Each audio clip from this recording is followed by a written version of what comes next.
We start with a communication study, and it's basically how do people in a community communicate with each other. We start to really key into mail and how it moves around Bank Street.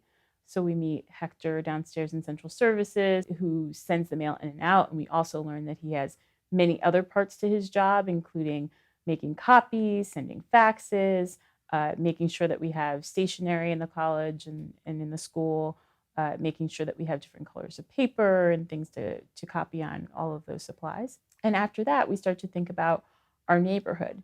Where does our mail go after it leaves Bank Street?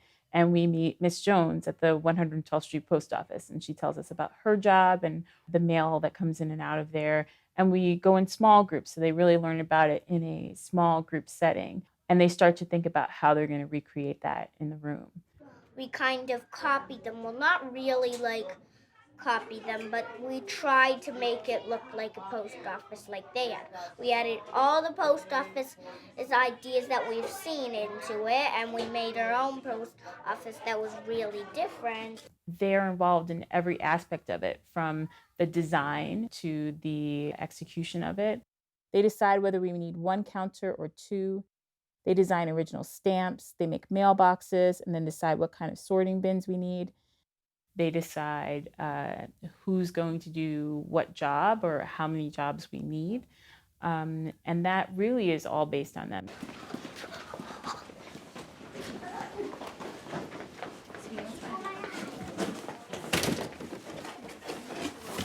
Aha!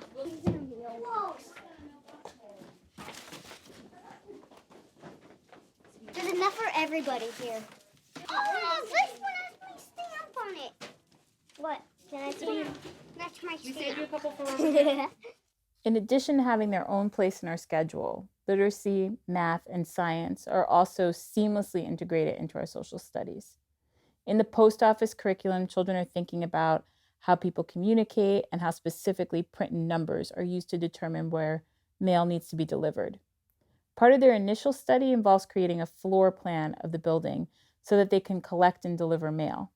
Back in the classroom, children construct their own post office out of hollow blocks.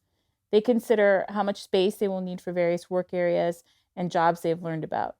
Collected mail is sorted and organized based on address location.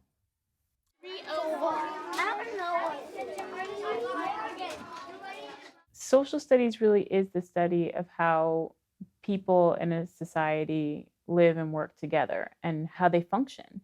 And so that's what we're really studying. And so that's applicable to all facets of life. And social studies curriculum can be as simple as a social emotional curriculum that teaches you about feelings, that teaches you how to relate to other people and how to read other people.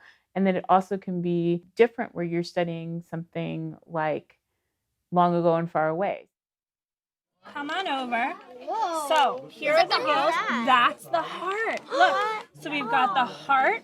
What's right behind the heart that helps do? It's a different color than the liver. The liver right here. Here's our kidney. Underneath the kidney are here's the swim bladder. So what are these things we're looking at here? Gills, yeah. Is that a scale? Yes. We study the Hudson River in the 7/8 because it's something that a lot of the kids can relate to. They see the river on a daily basis, but it's a very complicated and complex system. So there's a lot to investigate. There are a lot of questions, and there's a lot to learn and a lot of unknown. So Sarah was thinking that the source is where the river starts. So Sarah's saying maybe it's down here. Do I see any brain matches or some different thinking on that? Amelia? I have some different thinking because, well, see, it's sort of like a hill, it's sort of slanted. It would be hard for the water to travel up. It can't really flow even if this part's overflowed and just the water keeps going. Because if the source was here, it could go down more easily. Watch how the water flows. This is Lake Tear of the Clouds. It goes down Mount Marcy into the upper river. It separates by these lines here. So this is the upper river, middle river, and lower river. We take a lot of field trips to get to the river and to see different parts of the river. In the spring, we go seining up in Bezac. and the students get to experience fishing with a net, so seining, fishing with a net, getting into the river, seeing what kind of wildlife they can catch, and they also get to explore the estuary in that area and see what they see in nature and see what kind of boats and people they see out along the river while we're there. So then around the midpoint of the year, we start looking at the Hudson River long ago. And so we do that by looking at our model of the Hudson River that the students have been building up along the way. And then around January, we start traveling back in time and thinking about what the river looked like long ago. And so we take away anything from our model that would not have been here long ago. So it's still the here, but now we're traveling back in time. So we're changing one dimension at a time. The model is important to the study of the Hudson River because it allows the kids to recreate what they have learned and what they have seen along the river. It also gives them a concrete way of thinking about the different parts of the river that we can't see and experience every day. The Lenape used saplings, which are baby trees, but we are using pipes because we can't just go out and cut down trees. That would be pretty bad for the environment. And then, instead of using bark as the covering for the wigwam, we used fabric. Studying long ago is important because it gives kids an understanding of how the experiences they're having today are really a continuum of what has happened in the past and how their experiences are impacted by what's happened in the past and how the choices that they make and the experiences they have will actually impact what happens in the future. Was the whole island of Mannahatta and the mainland covered in forest? In fact, the National Geographic Society identified the 7/8 Hudson River curriculum as an exemplar of geoliteracy. I think what makes math and science different at Bank Street is this concept of the nature and the practice of the subject. You can open up any math textbook and any science textbook. You can visit any math class or any science class, and you're going to see the same content. It doesn't differ. What differs is how the information is presented, how the teacher interacts with the student around that information. Our model is a model of guided inquiry. We don't like to give kids the answer. If a kid asks a question, I ask that kid a question back. I want them to struggle. Struggle is really good. And then I want them to surpass their challenge and come out on the other side with some new, rich knowledge. You know, like when you throw it, when you throw it up, it's at 2 seconds, and when it comes back down, it's at 5 seconds. There we go, yeah. Science, by definition, is the process of observing, testing, and then drawing conclusions and retesting. That's the process of science. Is there a color change occurring? Is there gas coming off? What gas might it be? Look, what's hydrogen. That's excellent. That sort of fundamental view of science really lends itself well to an experiential learning environment. Every year we run a 6 to 8 week long independent science project that we call Science Expo, in which students have their own research questions that they develop themselves and then they go about answering. We were wondering whether when you combine acid with metal, the change is physical, which means that it can be changed back, like ripping a piece of paper in half or dissolving salt into water, or chemical like rust, where it actually changes the substance into something completely different. The entire process of Science Expo is student-led. My job during this time is not to teach science, it's to support students doing science.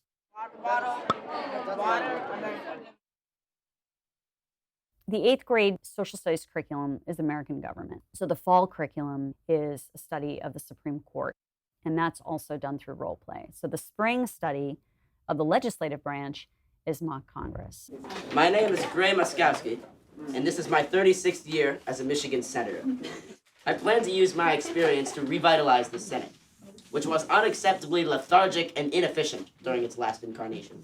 Mock Congress is curriculum drama at its best, and curriculum drama is really about student-centered learning. Students are actively in a process of inquiry, of asking questions, and then designing for themselves what that society, what that country is that they want to live in What's important to them. On the topic of LGBT equality, I've spent a lot of time trying to fight for the rights of LGBT people.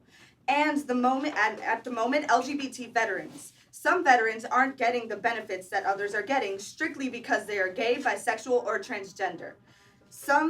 I feel that any veteran deserves all the benefits that they can get, no matter what sexual orientation. One classroom plays the House and the other classroom plays the Senate, so that we're really representing or mimicking what happens in the real life Congress. Right now, we're not focusing on our long-term solution. We're focusing on what we can do to keep California on its feet. And once we have that figured out, we can try something else.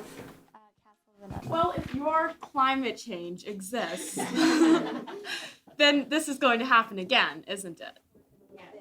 Then the only difference is that Senate number 1 is better organized and is more specific and could actually be put in action if it were passed. So it seems like those are negative things. The reason they're not going to do it is because his bill is more like my original bill and less like Liam's bill. We're going to pass our bill in the House, and it's going to pass because there's a Republican majority. And Soule is a Democrat supports the bill because it is a compromise. I think what we are all forgetting is we're here to help our state's district. And both of these bills would have this law put in place nationwide. And whether you're for gun control or against gun control, your state may have better laws that you support even more than these. So you should just think about that and think, is this bill really going to help me or is it not?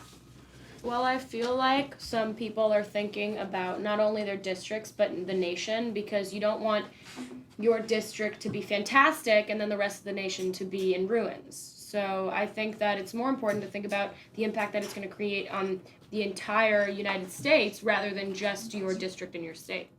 Despite the disagreements we have with that, I think we should pass this now. I think this is the best we're going to see it without having it go back to the House. And I don't think it's going to pass the House a second time. I think we're really lucky that it passed the House the first time. The vote is 10 for approving this, so it'll be passed. Congratulations. A 13 and 14-year-old is at that perfect stage in life where they're questioning authority.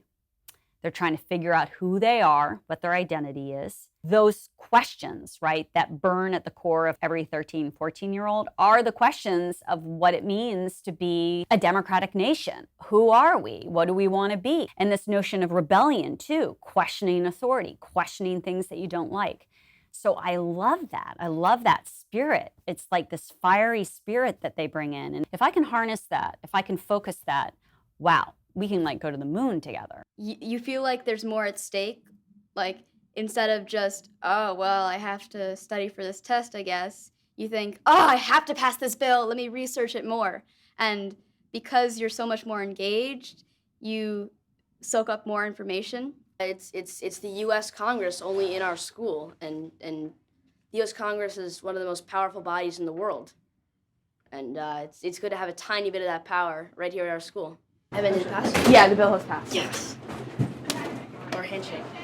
We have an enormous commitment to social studies, to preparing our students to be active citizens of a democratic society, to be good friends, family members, neighbors, and to be curious, lifelong learners.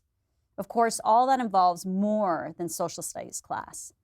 So for example, during the 13s, 14s year, in addition to all their regular studies, students mount a very ambitious Broadway musical. They collaborate on the publication of their yearbook, they do community service, they learn actively about living in a democratic society, and they participate in social justice activities. They even go to DC for a week where they meet with members of Congress, lobbyists, even a Supreme Court justice on occasion. We want our students' experiences to be broad and their lives to be full because we believe that it's this range and quality of these different experiences that help to shape who each student is becoming.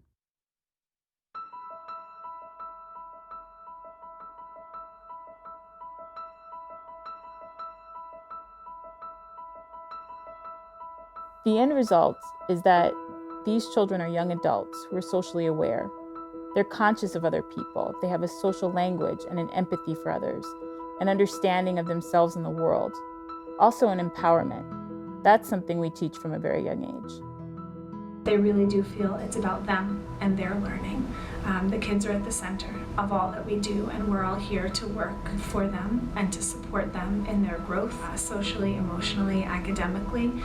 They know that they are at kind of the cutting edge, that their teachers are pushing maybe the envelope a little bit or trying something new, and they're really receptive to that.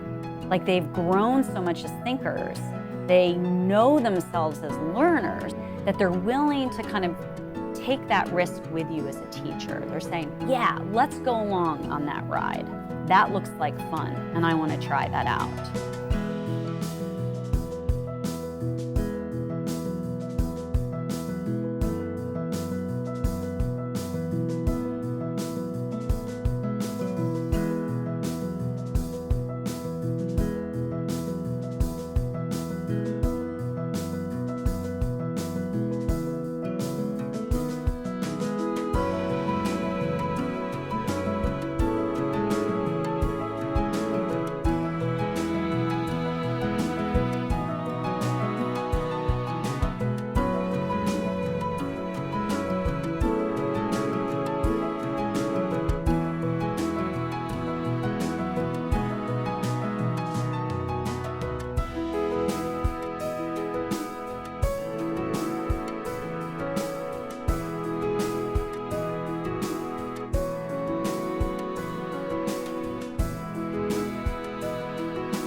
Ha ha ha!